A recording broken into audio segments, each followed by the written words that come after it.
So here's the Game Player X350 from a few months back. I did a video where I unboxed both this and the Powkiddy V90 and just kind of compared the two of them, but I want to go a little more in depth on this guy today. Something tells me that's not a Switch Lite. From the packaging to the colors available, this handheld's obviously designed to look like a Switch Lite, which it's a retro handheld, so it just simply looks like a Switch Lite. There's no more functionality any further than that. So Mr. Game Player here boasts a 3.5-inch true color high definition IPS screen, which I was knocking it a little hard a few months back, but we'll see if I've changed my mind on it. So we have GBA, GBC, GB, NES, SFC, FC, SMD, MD, CPS, and MAME. So, just basic consoles. Unlike the Powkiddy, this can't do PS1, but it's pretty cheap, so what do you expect? I know some of you would be excited for this one. You can read your ebooks on here. I don't know who in their right mind is reading ebooks on this thing, or even listening to music, but someone is. So all that comes in the box is the system and the cable, so this isn't that important right now. Now here is Mr. Game Player. Has a little screen protector on it. We'll just leave that. So if you come around to the back, there's some bumps to make it a little more ergonomic. Honestly, the shape, they were going in the right direction, but it's not big enough. Just feels like my hands are crowding each other. On the top of the unit, we have bumpers, volume, power switch, headphone jack, charging, and then our micro SD card, which is a 8 gig. There's a little 8 gig guy. Uh-oh. Alright, I got him. He's trying to run away. Couldn't imagine why. Yeah, why is it making those noises? Hold on. Sounds like something's like metal's banging around in there. I'd have to open this up. Let's see what's going on in there. Sounds like there's like pennies in there. Yeah, last time I was really thrashing it for the screen being not that great. There's like pretty big air gap between the edge of the screen and the actual display. You can see it there.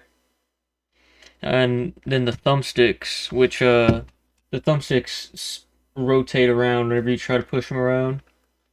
So it just makes it not the fun of an experience. This thumbstick's just mapped to the D-pad, and then this thumbstick is just mapped to the 4 face buttons, so that you could do like that instead of pressing the buttons. Quite honestly, I would just ignore the sticks, because the D-pad and the face buttons are solid. They actually do feel nice. Like the D-pad, it could use a little more pivot action, like it presses down the whole thing if you push it in the center. So it could pivot a little better. But it feels good, like the controls aren't that bad. The bumpers are really clicky and loud. I don't really like the placement of select and start. There's kind of, I guess you could press them easily if you're using the sticks, but not really. I don't know, it's just a bit strange. Let's turn on our game player. Welcome. Alright. Yeah, so it has this random software on it that I've seen on a couple of handhelds, which I don't understand. So the whole point of this, right, is that it's a gaming handheld. Look at this software. It opens this main menu with everything but the games, and what's the first thing that's selected? Settings. May as well just go in settings and see what's in there. We have display, power saving, language, and advanced. With the yeah, this is just nonsense. Maybe we can turn this up a little bit. Oh yeah, there we go. So whenever you turn on the unit, it's just automatically right there instead of being in the games. With the Powkiddy, it has it open to the games as soon as you power it up, and then the additional options like the settings are off to the side. So I much prefer that. So we're working with this really, really generic UI, weird high-tech looking thing. We have our battery up there, then a little icon showing that there's an SD card in it. And then here's our list of games. We have Super Famicom, Mega Drive, NES, MAME, Game Boy Advance, and Game Boy Color. Now, on the box it did advertise Game Boy and a couple other systems, but looking in the list here, I only see a Game Boy Advance and Game Boy Color, so I'm not too sure where those games are. Alright, so let's start with Super Famicom game. Let's go with Harvest Moon here.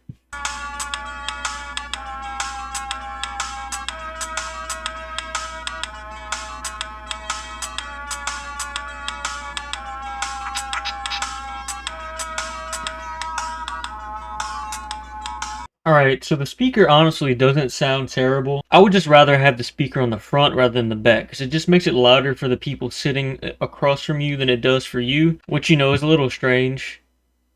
Unless people around you just really want to hear game music, I'm not too sure if this is too great, but you do have the headphone jack up there. So here's just the splash screen for Harvest Moon. I haven't started playing anything yet, but it just doesn't look like it's quite running at full speed. But we'll get into a game here and see. Just get this really close so that you can watch. But let's try to see if we can get some screen tear going. So in the splash screen for the game, it didn't look like it was running that good, but okay, there's a little bit of screen tearing on the fence post to the left right here if you watch. Yeah, they're kind of jutting along. Yeah, so it looks like everything is showing some artifacting or screen tearing. Like if you look at this whole like church area, just everything's kind of like jutting along like jello. Yeah, this isn't that great. Try to move on to a different console or a different game.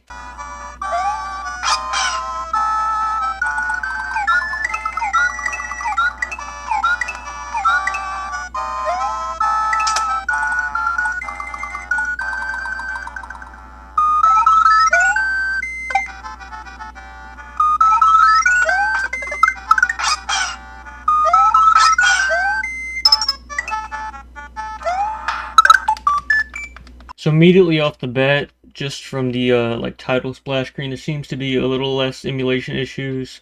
The audio doesn't really seem delayed, which I thought I remembered this game having issues specifically, but maybe not this time around. One thing that I don't really like is even though personally I like to stretch everything to full screen, I'd prefer whenever the game defaults to the original aspect ratio and lets you stretch it. Because even though I like to stretch some games to full screen, you can see here like it's stretched out the entire thing and everything just looks really wide. Scaled up Super Mario 3D World here to its original aspect ratio. So that looks way cleaner, way sharper. Because of the air gap between the outer part of the display and the actual display, the viewing angles are pretty terrible. But this is an IPS display, so head on. Like, that looks pretty good, honestly. That actually looks pretty good. I don't have an issue with that. But because of the air gap between the front panel and the actual display, you end up losing a lot of color saturation simply just turning the screen. It doesn't really do it. Oh no, it does it pretty bad that way as well. Start over here.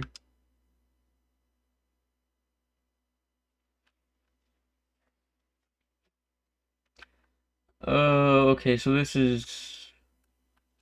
I'm gonna use the D-pad here. This does not feel like it's running at full speed. I don't see any screen tearing yet, but oh nope, never mind. That's some screen tearing right there. Watch the little platform to the right there. Yeah, it's kind of juddering along.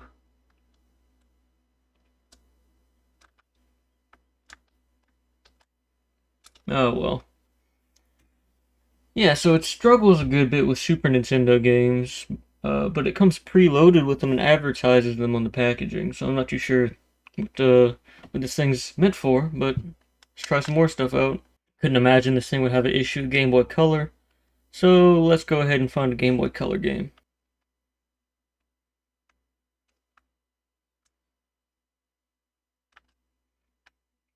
So Game Boy Color emulation so far, I don't see any screen tearing yet.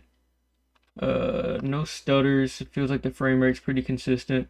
But this is really old, so I'm not too surprised. I'm just more surprised that it struggled with Super Nintendo that much. So yeah, I'm guessing that Game Boy Color, NES, and original Game Boy are the only things that this thing can do. Even though it says original Game Boy in the box, there's no original Game Boy to be found in the systems list. So they have the original trio of the Super Mario Bros. Games. We're just going to start with Super Mario Bros. 3 since it might be a little more graphically taxing, just to see how it handles it.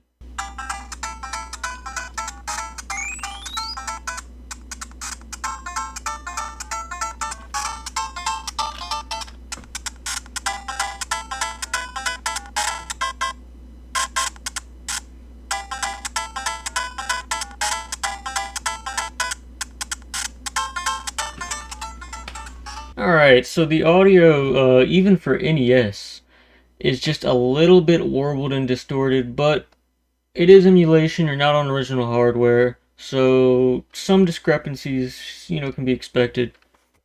But the Powkiddy, for about the same price, had none of these issues, right? Alright, so in World 1-1 of Super Mario Bros. 3. So, ooh, yeah, that's some pretty nasty screen tearing. Look at those blocks right there. Yeah.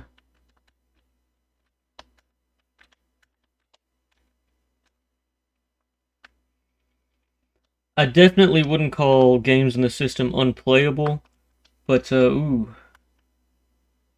just if you have a little bit of standard, like if you're used to playing on original hardware, it's just really jarring. Yeah, it's definitely not running at full speed either, but oh yeah, oh well. So yeah, that's the game player, aka the totally a Switch Lite. Definitely fooling some people there. Things that I like about it, I do like the form factor. The buttons, they're not terrible. Screen I actually do enjoy. It's very crisp and nice looking screen. There's the air gap between the display and the outer edge. The colors just get sucked out of the screen the second that you turn it away like that. This is pretty standard for a lot of cheaper displays. So, it gets a pass on that. I like the micro SD card. You can add more games to it. I like the headphone jack. I like the ergonomics of it, but it's just a bit too small. I do like these humps. They do feel good in hand, but it's just too small. Like, just see, like, your hands just, like, crowd each other. Should you buy 3.5-inch color screen game console HD quality trustworthy? My opinion, nah, you probably shouldn't. Now, like, is it like a fun little gag gift or whatever? Yeah, I mean, I guess, it looks like a Switch Lite. But, would it keep a kid entertained? Yeah, I mean, like, if you give a little kid this, like, they won't know the difference. They won't care about screen tearing and emulation performance. So I'd recommend just going with the Powkiddy or something different. So I wouldn't really recommend buying this, but if you really insist, I'll put the link in the description. But I'll link some other stuff like the Powkiddy V90. This guy's a way better deal for the price. USB-C and runs games way better, has a way better screen. Clamshell. I just wanted to give this guy his own video, go a little more in depth about it while I get some other content in the works. But that's all from me. I'm out. Peace.